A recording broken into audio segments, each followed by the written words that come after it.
So hi guys and welcome back to Muskan Gyan Mantra. और सबसे पहले आप सभी को 5000 सब्सक्राइबर्स के लिए बहुत ज़्यादा थैंक यू। आप लोगों की वजह से हम यहाँ तक पहुँचे हैं और मुझे उम्मीद है कि हम आगे बहुत जल्दी आगे बढ़ते जाएंगे, जल्दी से 10,000 हिट करेंगे और हमारी फैमिली ऐसी बढ़ती जाएगी। लेकिन उसके लिए आप लोगों को थोड़ी सी मेहनत करनी पड़ेगी और वो मेहनत कुछ नहीं है, नीचे स्क्रॉल करो, सब्सक्राइब का बटन दबा दो यार। 95% बच्चों ने अब तक सब्सक्राइब नहीं किया, नहीं तो अब तक हमारी फैमिली लाखों में होती। प्लीज़ जल्दी से सब्सक्राइब कर दो, बेल आइकन को दबा दो, वीडियो को लाइक कर दो, शेयर कर दो, ये सारे रीति रिवाज पूरे कर दो और जल्दी से मेरे दूसरे चैनल मुस्कान साइकिल ब्लॉग्स को भी सब्सक्राइब कर दो, लिंक डिस्क्रिप्शन बॉक्स में है।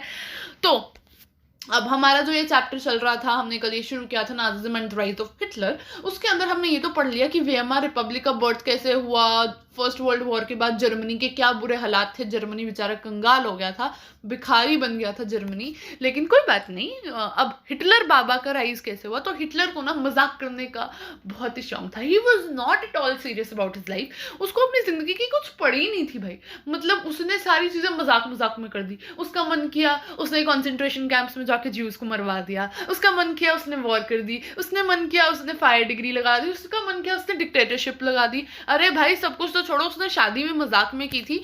हिटलर को लेके ये फैक्ट है जो मैंने अपनी 9th क्लास में पढ़ा था, मुझे अचानक से याद आया। हिटलर ने जब शादी की थी तो उसकी शादी सिर्फ 41 आवर्स के लिए चली थी। मतलब करी क्यों, जरूरत ही क्या थी, क्यों कर रहा था, मजाक करना था। ये बात अगर पोपटलाल ने सुन ली ना तो हिटलर की दुनिया हिला देता वो। वैसे हाँ प्लीज, मैंने तारक मेहता देखना बंद कर दिया, तो मुझे जरूर बताना कि तारक मेहता में पोपटलाल की शादी का कुछ हुआ कि नहीं हुआ।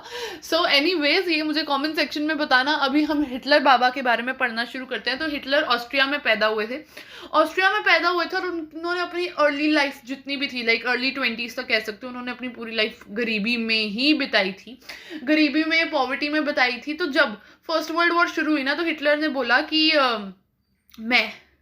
मैं अपनी लाइफ को बदल के रहूंगा। इसलिए उसने क्या किया, उसने आर्मी को जाके ज्वाइन कर लिया और अपनी ब्रेवरी के लिए बहुत सारे उसने मेडल्स भी जीते। हिटलर ने बहुत मेडल्स जीते थे फर्स्ट वर्ल्ड वॉर में। लेकिन after the defeat of Germany in the first world war Hitler को बहुत ज़्यादा गुस्सा आया, हिटलर बहुत ज़्यादा डिसअपॉइंटेड था और वर्साइल्स की ट्रीटी के बाद जो हार्श पॉलिसीज जर्मनी पर लगाई जा रही थी वो और ज़्यादा उसको इरिटेट कर रही थी। इसलिए 1919 में हिटलर ने जर्मन वर्कर्स पार्टी को जाके ज्वाइन किया। एक छोटा सा ग्रुप था जर्मन वर्कर्स पार्टी, और उसके बाद उसने उस पार्टी का हेड बन गया। वो धीरे धीरे उस ऑर्गेनाइजेशन को लीड करने लग गया और उस ऑर्गेनाइजेशन का नाम चेंज करके नाजी पार्टी कर दिया गया। और फिर 1923 में हिटलर ने बावेरिया पर कंट्रोल लाने की कोशिश करी, वहां पे जाके उसको कैप्चर करने की कोशिश करी। लेकिन थोड़ा ज्यादा ही चौड़ में आ गया था हिटलर कि मैं तो ऐसे ही कैप्चर कर लूंगा। लेकिन ऐसा कुछ हुआ नहीं, हिटलर को पहले अरेस्ट कर दिया गया, फिर उसको बाद में छोड़ भी दिया गया था। और जो नाजी पार्टी थी फिर उसने बोला भाई कैप्चर कुप्चर करना छोड़ो, पहले अपने देश में थोड़ा सपोर्ट बटोर लेते हैं, नहीं तो गरीब बन जाएंगे, पूरे कंगाल हो जाएंगे। तो नाजी पार्टी ने क्या किया, नाजी पार्टी ने ऐसी प्रोपेगेंडा लाना शुरू किया, प्रोग्राम्स वगैरह और नारे नूरे लगाने शुरू किए।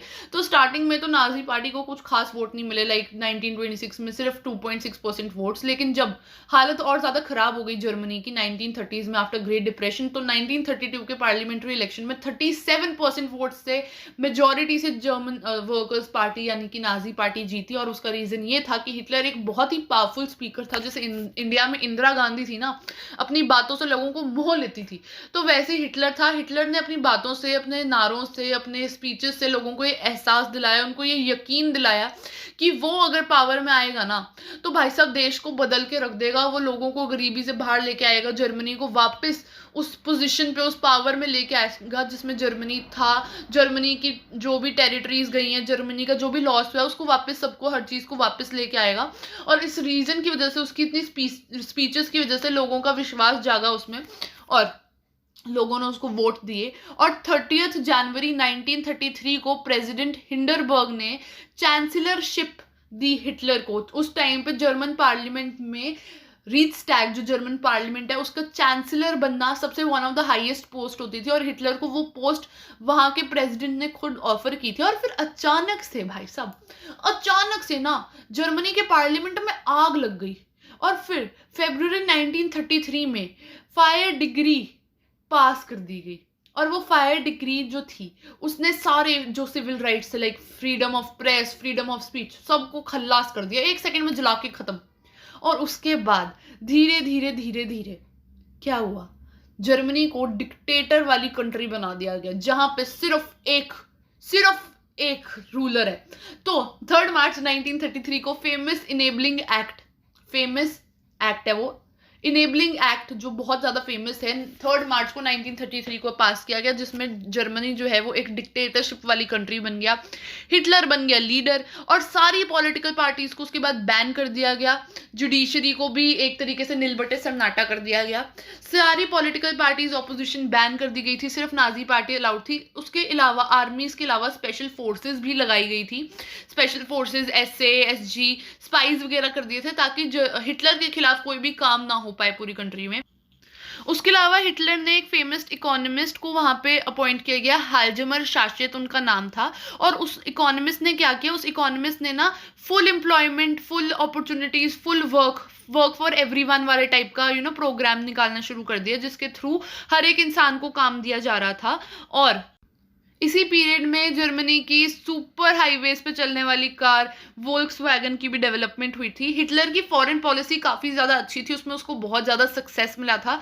1933 में हिटलर ने लीग ऑफ नेशंस में से विड्रॉ कर लिया था, और उसने वापस से राइनलैंड वो रिसोर्स रिच इंडस्ट्रियल एरिया जो पहले एलीड नेशंस ने कैप्चर कर लिया था, उसको हिटलर ने रीऑक्यूपाई कर लिया।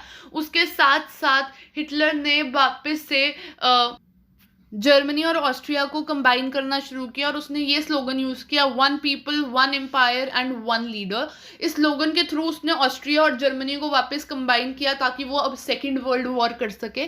तो यही था गाइज इस टॉपिक के अंदर। इस टॉपिक में हम लोगों ने पढ़ा कि हिटलर ने किस तरीके से अपना हिटलर ने अपने आप को एक बार इस्टेब्लिश किया, पहले आर्मी को ज्वाइन किया, फिर पार्टी को ज्वाइन किया, नाजीज पार्टी, फिर नाजीज पार्टी का लीडर बना, फिर प्रोपोगेंडा किए, प्रोटेस्ट किए, मास डेमोन्स्ट्रेशंस की, फिर वोट्स जीते, पार्लियामेंट में आया, चांसलर बना, चांसलर के बाद थोड़ी चालें चूलें चल के वो वापस फिर डिक्टेटर बन गया, और कंट्री को कैसे वापस वो डेवलपमेंट के पाथ पे लेके आ रहा था। और इसी के साथ ये वाला टॉपिक समाप्त होता है। जल्द मिलेंगे नए टॉपिक में, नई वीडियो के साथ, लेकिन उससे पहले भाई साहब रीति रिवाज पूरे कर दो, लाइक कर दो, शेयर कर दो, चैनल को कर दो सब्सक्राइब, बेल आइकन को दबा दो, ताकि तब कभी भी जब भी मैं वीडियो पोस्ट करूँ तो तुम लोगों को नोटिफिकेशन मिस ना हो। साथ ही साथ मेरे दूसरे चैनल मुस्कान सहगल व्लॉग्स को भी सब्सक्राइब कर देना, लिंक डिस्क्रिप्शन में है। बाय।